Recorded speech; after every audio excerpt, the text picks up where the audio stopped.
Beralih ke berita duka, pemirsa, pendiri utama Universitas Pendidikan Nasional Undiknas Denpasar, I Ketut Sambrek, berpulang pada 1 Januari 2020 sekitar pukul 20.40 waktu Indonesia Tengah. Beliau berpulang setelah dirawat di ruang ICU RSUP Sanglah. Pendiri utama Undiknas Denpasar, I Ketut Sambrek, berpulang pada 1 Januari 2020 sekitar pukul 20.40 WITA. Almarhum I Ketut Sambrek berpulang setelah sempat dirawat sehari sebelumnya di ruang ICU RSUP Sanglah Denpasar.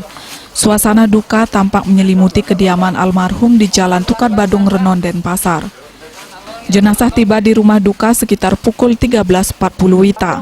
Putra kedua almarhum, Profesor Gede Sri Dharma, mengenang sosok beliau merupakan sosok yang mengajarkan banyak hal, seperti halnya kedisiplinan dan kejujuran.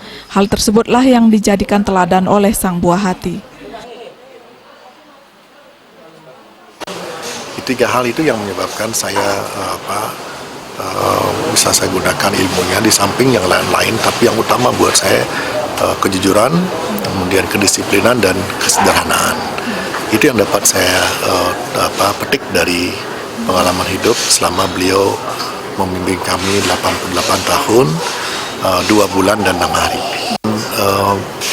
Urutan karirnya adalah hari Selasa tanggal 5 Januari 2021 yang akan datang, itu pengabenan dari orang tua kami. Di krematorium mana? Di Cekomaria. Almarhum meninggalkan 4 anak, 9 cucu, dan 1 cicit. Selanjutnya jenazah akan dikremasi pada hari Selasa 5 Januari 2020 di Krematorium Cekomaria Denpasar. Desa Aryani, Bali TV.